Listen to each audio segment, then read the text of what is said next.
Hello and welcome to another episode of A Ghost in the Magazine. I'm Steph, And I'm Elle. and this week's movie is The Shape of Water.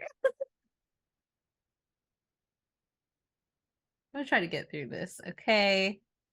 I get So, roasty toasty about this movie on the regular from my friends. you know, that's mostly Jay. I just You dogpile because co-sign. it's nice to have the weird crushes off on someone else for a moment. Listen, he's got a great personality. You mean Okay. he doesn't really have a personality, which is a great personality because men are annoying. Yeah, we love an oblivious man, but who will save our lives? That's true. Excuse me. He does have You know what healing I mean? power. Like this is a better version of Rowan here. Like Oh, come on. We don't gotta bring Miss Dr. Sailor into this. We don't have to do that. this is She the doesn't belong ocean. there. Is it? Wow. Okay, so, all right. Listen. I don't watch, I know this is a horror podcast, but I love a good horror romance because I can't watch regular romance. It's annoying. But also when there's too many emotions involved, I fucking cry like a little baby. I can't turn the Hmm. waterworks off, and this was like the worst time for me to watch this movie. This movie is so beautiful. I Yeah. don't care what anyone thinks about this movie. It's so beautiful. Like Guillermo gets me every time. He gets me Yeah. every time. The critiques that I've read are I ridiculous. didn't I will read tell any. you that. Like I went through and there's actually one on Wiki that really cracked me up, and I think that they put it on there to show how absurd. For one thing, it seemed like everyone and their mother came for him, trying to claim that he stole the idea from them, which I'm sorry to say, like I read through some of it, and it's like even the guy who made a bunch of French films, I can't remember what his name was, but unless he like yoinked your entire script from you, shut the fuck up. Do you understand what plagiarism is? Like maybe it's because I'm in the lit field and like unless somebody's coming in and like taking something and like just like changing a few words or something, like it's not plagiarism. Like people can have the same ideas and they can make Mm-hmm. wildly different things. I'm pretty sure whatever that those people would have made wouldn't have looked like this. They said that No. he stole like some um Soviet film, which I guarantee you it didn't look like this. Even if he No, did, like I this is a guarantee you fish man. this is different. Well, the Oops. other thing is apparently there was some film about a lady wanting to fuck a dolphin, and they said he stole the idea for this film from a lady wanting to fuck a dolphin, and I'm like that's a reach, bro. That's a strong reach. That's a stretch because literally this is like an intelligent life. Like he's a god. Mhm. Like he's a fish god, not just a fish man. But this one's the one that got me really. So Oh man. Rex Reed of the New York Observer gave the film 1 out of 4 stars, calling it a, quote, loopy, lunk-headed load of drivel, and that, quote, the whole movie is off the wall. Reed's review was criticized for referring to Hawkins' mute character as, quote, mentally handicapped, and for falsely crediting actor Benicio del Toro as the film's director. Reed also stated that Benicio was Spanish, whereas he is Puerto Rican. Guillermo del Toro hails from Mexico. So he was all fucked up. And this is a professional reviewer, but I guess he has a history of doing shit like this. And then I found this on his wiki page. In 1986, after Matlin won the Academy Award for Best Actress for Children of a Lesser God, Reed wrote that Matlin had won because of a pity vote and that a deaf person playing a deaf character was not really acting. So he is just a fucking clusterfuck of yikes. And I feel like whatever he said about, a movie with a mute character is probably not worth listening to either, since he did that in the 80s. Like, I don't know. I found that review and then I like read through his wiki page and I was like, oh my god, this guy is back to I've been shown lately how little reviewers matter, to be honest with you. Wow. I don't always look at reviews. I I usually don't look at reviews unless it's something like ridiculous, like Ginger Dead Man versus Evil Bong, because they're gonna be funny. You know what I mean? But like, if it's something I enjoy, I'm really not gonna look at reviews because I liked it. So I Mm-hmm. don't really care what other people had to say about it. And like this character, I feel like is kind of based off of another one of his own characters, and it's the same Mm. guy. Doug Jones plays Amphibian Man. Amphibian Man. That's literally what the character is listed as. And in Hellboy, he plays Abe Sapien. And then he's also like the eyeball guy in Pan's Labyrinth. Mm. Sorry. I'm like a cat. So like, I don't know. I don't really care. I don't really care what they have to say. I love this movie so much because it's visually so wonderful to get wrapped up in. And I love that the main character, Eliza, I love that she's mute because in my eyes, when I see her, and I haven't watched this since the first time I watched it, obviously it left an impression on me. So I was really, really emotional watching this.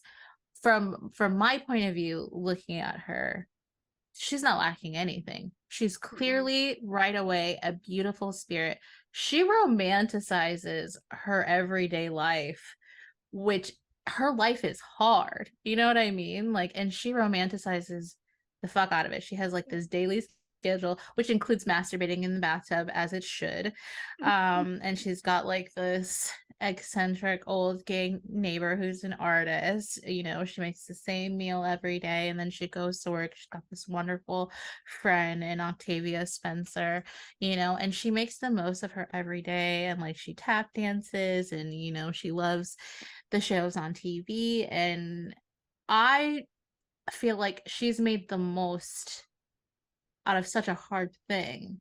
And that gives her more than a lot of people.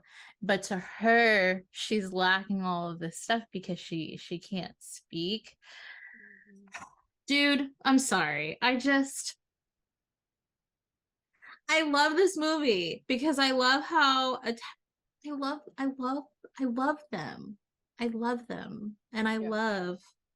I just love the trajectory that their connection takes, because he's obviously not just a fish. Yeah. When I was watching it, and I was just like, why are they begging?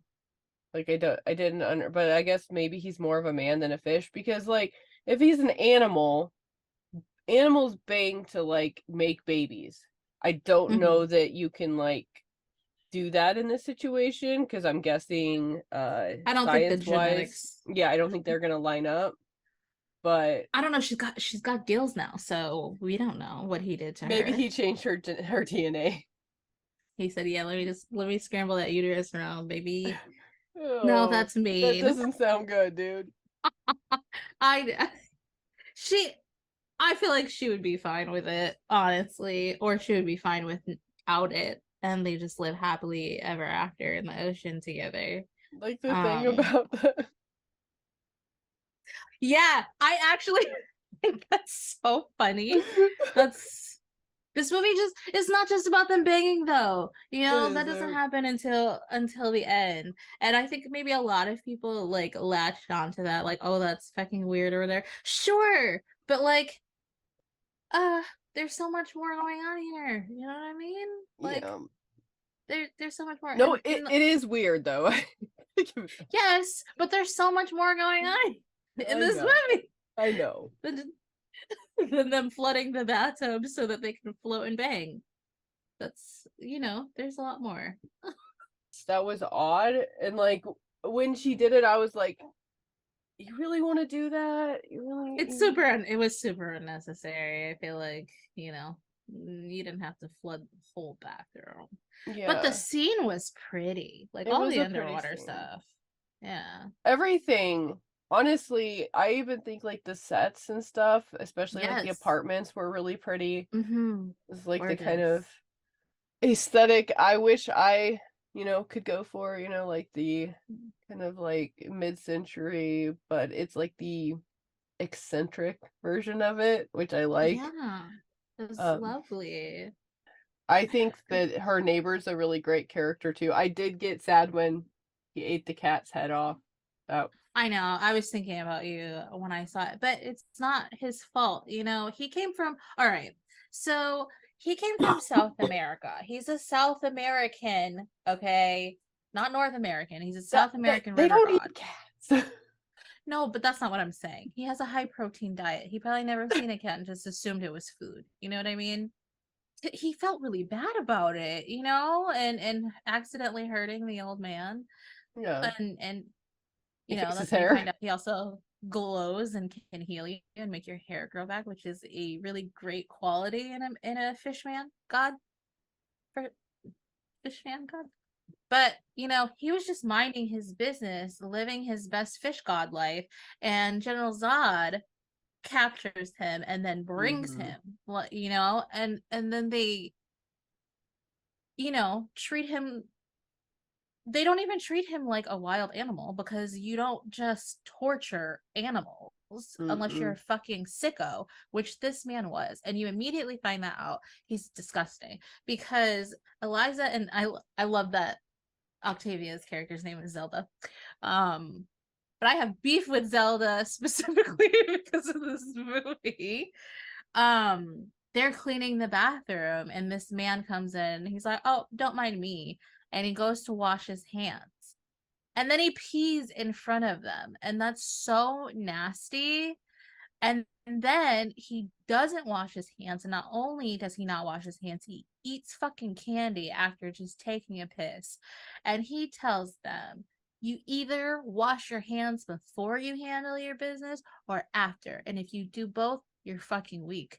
No, that's why when this guy bit his fingers off and he spent 3 hours in surgery getting them shits reattached, they died and fell off because he doesn't wash his motherfucking hands. Well, he ripped him off and he threw him on Zelda's carpet, but that was unhinged behavior. But he was also popping pills like nobody's business. All the finger stuff was very uncomfortable. It was gross. Like him squeezing pus out of. Yeah, it's nasty. And Mm-mm. then Eliza's the one who finds his fingers in the first place, and she puts them in a paper bag, and he's pissed at her because there's mustard on it. Bitch, I saved your fucking fingers and your wedding ring. You're welcome. Yeah, I I felt love how sorry for calmly. his wife and kids.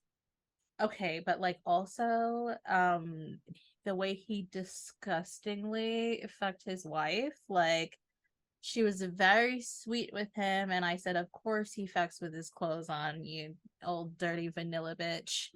And she was like, your hand's bleeding, and he uses that same disgusting, unwashed, gross reattached finger hand to tell her to be quiet and mush her face while he's having sex with her. You Yeah. have issues.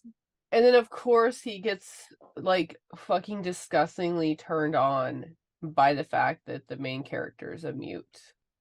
And he said that to her, and he was like, so I think it's interesting that she and he didn't have to get all up in her business, but he's a fucking weirdo, that she was an orphan and she was found in a river, and she has those Oh. cuts on the Yeah. side of her neck, and she immediately connects with this fish god man, amphibian man, and because he can't talk, she can't talk, and she teaches him how to sign, and she's like, oh, I got so emotional. She's like, the way that he looks at me and how happy he is to see me every time, he doesn't see me as like less than or Hmm. incomplete. I was a bag of water, not to be cliche, but I was just like, ew. I cried at the end of it. That's like not gonna lie. There's a lot about this movie, like the government involvement and like CIA type fucking anti-Soviet stuff. I do like that both governments are depicted as heartless and uncaring about anything aside from their aim, which I think is probably pretty fair. The scientist is kind of, he's shown that he has pure intentions, because if he was really just like, oh, I'm a Soviet, I'm doing what the KGB tells me, or like whatever they're supposed to be, then he would have killed the fishman, but he didn't. He helped the fishman escape because he believes in science. He believes that we can learn something from the fishman. And he said he's intelligent and he's capable of communicating, and he deserves a chance at life. That makes me emotional too, because you think about the fucking weird stuff that's probably going on in the government, and that's the default: kill it. Kill it to prevent other people from having it. Like, well, the other thing is, we'll have these, in my opinion, ridiculous conversations about fucking chatbots and AI and like when they get civil rights, but like we're treating animals like shit. We treat other human beings like shit. This is, albeit a fairy tale, really, it is very like fantastical. It's a good example of that, like where this is obviously an intelligent sentient creature that they're just like, yeah, fuck it, let's do an autopsy, Yeah, because he's got 2 sets of lungs, and they're like, let's try to figure that out, and then that's all that he's good for. But General Zod, sorry, his name is Strickland, but I don't care. He flat out says the natives where I found him worshipped him as a god, and you still had the audacity to take him out of the water and cattle prod him. Yeah. Ew.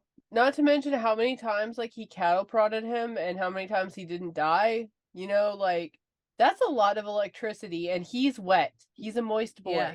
So that is traveling on him. That should kill him if he was a normal thing. Like if he was, like had the power of a person, right? If he was at that power level. Look at this cool guy. I don't know. It freaks me out how, like, honestly, what his lips look like compared to the rest of his body. His lips look real fucking human. They look like handsome Squidward's lips. They do look like handsome. His face is very. It is the nose. Okay. When the scene where she first sees him when he's in the little tube thing, right? And she's like, "Oh shit, why he kind of," and then she comes back with her eggs, right? And she's like, "I'm gonna get to know this boy, this water boy." And when she goes to share her Bobby Boucher in this bitch, she goes to share her egg, and when he like fully rises out of the water and she like steps back, I was like, the way I would be like, okay, what? And I'm just a normal bitch, but like I'm just minding my business in this big fish man, and but the way his eyes blink sideways, I would immediately be like, all right, enjoy your egg. Yeah, I'm out of here. It would never.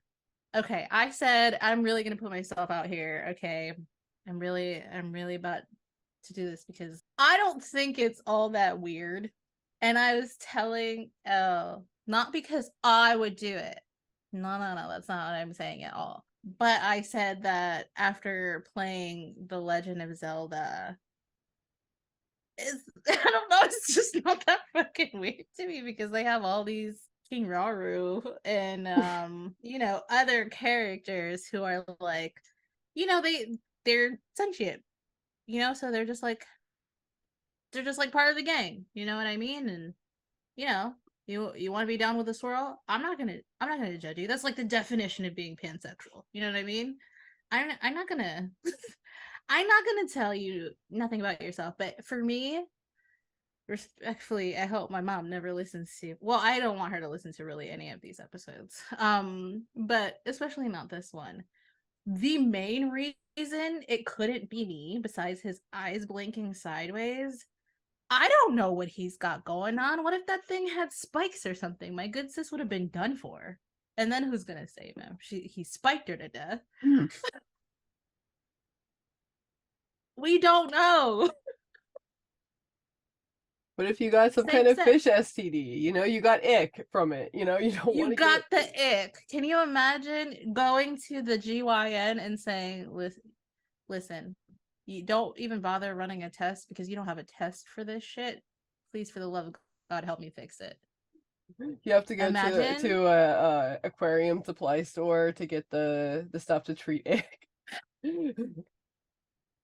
And they'd be like, I'm This not is sure how actually it's an gonna work. aquarium disease, by the way, because my parents used to have saltwater aquariums. So I know the ick is real, but I'm just like, yep. imagine how bad that would throw your pH balance off. I'm not. I'm not even considering it at any point in time ever. I don't think that would ever work for me, ever. But I don't fault my good sis, Mm-hmm. especially because it really ends up working out for her. In the end of this movie, it's like the end of this movie is fucking wild. Okay. First of all, Zelda's husband sucks. Oh Sucks ass. yeah, the way she Sucks so much described ass. him throughout the movie. Ew, Sets you up. no, Yeah. no, thank you. Yeah, she's always talking about it. She does the legwork. She does everything. She makes money, and he's like, "Oh, my back hurts." Okay. And not only does he not do anything, when Strickland comes over because he figures out that it was them, and like I think it's so fucking hilarious that he got by cleaning ladies because he was so convinced that it was a strike team, like an enemy strike team, that infiltrated and stole his amphibian man, but it Yeah. was two cleaning ladies Mm-hmm. and the Dr. Hochstetler, and an old And the gay name, artist. yeah, neighbors. Yeah, I gay like old that character. neighbor. I do love him. I was really disheartened the first time I watched this, and like she was like, "I need you." That whole conversation that she had with him, especially because she's not using words. She's literally like shaking him, and she's signing so passionately, like, "We have to do something. If we don't do anything to save him, then we're nothing too." And he's like, "I can't help you." It was a lot. The thing about that is there's like two sides to that interaction too. Mm-hmm. That he had to lose everything in order to help her, but also Mm-hmm. like he had to lose everything in order to be reminded of how hopeless life is and how special like what she and the fishman had, because at least Yeah. they have something, I'm because sorry. it's mostly meaningless and everything sucks. Yeah. The pie The guy, fucking, fuck the pie guy. Not I only would is he fist fight that lying bitch. yeah, right in the dick. I just that was just that scene just like it just did a lot to me. Like Yeah. uh, uh, this movie's so good. But he did come around and Mm-hmm. and help her. But when Strickland goes to Zelda's house, her husband immediately sells them out. And at first, I'm like, oh, why would she trust her? No, she didn't tell him. He overheard her on the phone and Mm-hmm. was like, the mute girl did it. Fucking pussy, bro. Like, literally the worst. And she immediately goes to call her and he tries to stop her. Like, she's like, you don't get to say anything. And when she was like, you'll never understand, I felt so bad for her because that's also her realizing that her marriage ain't shit. You know Yeah. what I mean? And like everyone is protecting this connection between Eliza and Amphibian Man. Okay. Oh my gosh. And Yeah. Because it's more than they'll ever even get to experience in their life unless they change their trajectory massively at that point. yeah. Fuck. Hot damn. Hot damn.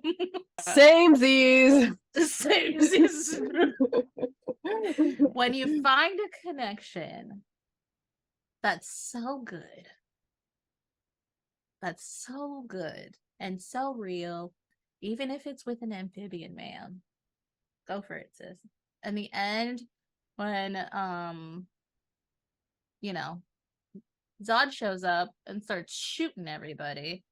I love when this guy gets up and walks over to him, and all he can say is "fuck, you are a god," and gets his throat gashed open.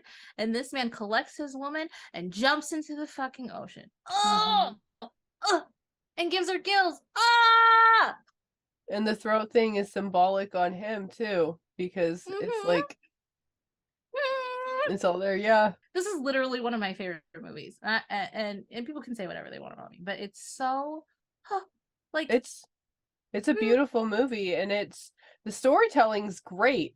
I mean, yeah, it takes you out of it a little bit that he's a fish man and she's banging him, and yeah, like that's it all. It takes you out of it a little bit, but I mean, it's not even that absurd, and no, because he turns her into a fish lady afterwards. They're fine.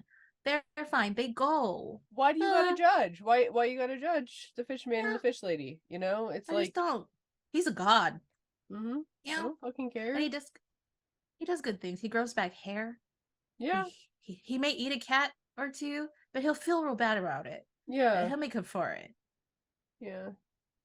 Nice So, dude, Yeah, he's a swell guy. The settings on this are just so great. I think that one of my favorite, like visually, is like that the theater when the water starts coming through downstairs. Yes, I really like, love you that. get to see in between like the floorboards and the ceiling below, like that little shot there. It's just like, I don't know, this reminds me a little bit of like, I don't know if this, but like Studio Ghibli a little bit, just like how serene and like the live action. Yeah, but like it's just like so pretty. It's Yeah, and like that's a lot of, and they made some really interesting like direct lighting choices that I thought were just so like lovely, especially like the day after they banged, she was literally glowing on the bus, and her friend is like, why are you smiling like that? Stop looking like that. And she's like, what happened? How did that happen? And she does a little hand motion to show, his shit's hidden. He's got a retractable dick. It's all right. There you go. I mean, it serves its purpose. It's not out there bothering you all the time, No, it's very polite. It's very polite. It is. It's super polite. I think one of my favorite little bits was after he ate the cat and he felt so bad that he ran away. She's following these bloody handprints and finds him just standing in the middle of an empty theater, which is gorgeous. And he's just like looking at the screen like he's never seen anything so beautiful. And I'm just like, and that there's so much like the tap dancing that her and her neighbor share, like the love of those old musicals. And then there's like a little scene where they're in a musical that's really pretty again. It's gorgeous. It was black and white, and her and Amphibian Man are doing a show, and she was singing in this little vision, even though she can't talk. And it was so sweet. Yeah. And at that point, she didn't know that she was going to get to stay with him. She's thinking about how she's going to have to leave him behind, or he's going to have to leave her behind. And she's like, how am I supposed to live the rest of my life after this magical encounter with a fish man? This is book talk material. I mean, yeah, this is the first time I've ever watched this, and I did because I was judgy about fucking she was. Mostly because I think I didn't want to like it and then be like the girl who likes the movie about fucking the fish man. I'm not embarrassed at all. It's so good, and I really steer away from romance, but I love something like this that can like connect the two things for me. Like, it has that scary element, the horror, the sci-fi element to it, like how I know you don't, but how I love spring. I need those two things. I need those two things to like be able to enjoy it because I think the only regular romance I fuck with is A Star Is Born, and that's because of Lady Gaga. But anything else, I'm like, please, I can't do this right now. I just can't. I can't even think of a regular romance. I like paranormal stuff, and I mean, this is along those lines. And I mean, like I said, it's not even the most absurd thing I've like watched or read. I have a book Book on that talk. shelf about like two werewolves fucking in wolf form. Like I just there's no, this isn't the most absurd thing. I usually find it hilarious. I think that's my problem with it is usually this is something that I would Ah, laugh at and it's really yeah. not a funny movie. And even No. though it is absurd, it's not laughable absurd. It's like actually very serious. And the thing about it Mm-hmm. is it has the story and it has the whole production to back that up. It's not just Mm-hmm. being serious. Like a lot of times, like a movie that takes itself too seriously, I'm automatically going to check out because I like to laugh at stuff. Yeah. But this is different, and I think Mm-hmm. I was such a big fan of Pan's Labyrinth when I first watched that movie, and I knew I was gonna like it in this movie, so I stayed away from it because I didn't want to have to like examine anything about that. But now I've watched it, and yeah, I get it. And you can't judge us because it's a good movie. It's a good movie, You yeah. can't.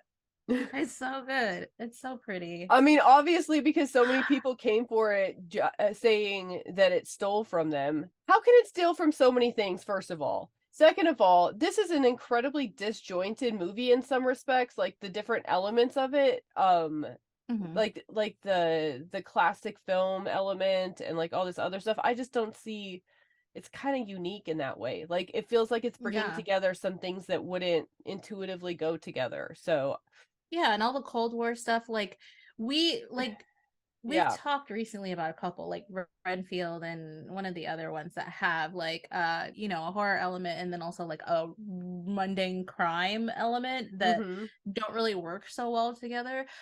But I think this fit together very well. Yeah. Yeah, I think it all worked really well, and I wasn't mad. I think it was kind of long too because, It was 2 hours. yeah, I was gonna say it was longer than usual because I remember kind of getting a little like, oh, I need to get done because I want to get on with my morning. But then I was like, I'm not even mad about it because it's a good movie. So, Right, it's ADHD friendly because I sure wasn't mad. how many chuds? Okay. All the chuds. All of them. That's not even fair. It gets all the chuds. I give it probably 4.5 chuds. That's good. That's good Mhm. on the L scale. Oh, so watch it, Pretty fools. good. Yeah, It's not so my good. favorite movie, but it's a pretty good movie. Ew, this makes me so happy. I can't wait for Jay to listen. You think he's gonna be upset? Maybe because now you can't roast me because I'm like, Elle likes it. Stef's an Amphibian Man fan. Shut up. Okay, so you can find this podcast on the interwebs at ghostinthemagazine.site or on Twitter at GITM Podcast. You can find me on Twitter at WitchXPudding. And you can find me at Nocturnical. Okay, bye.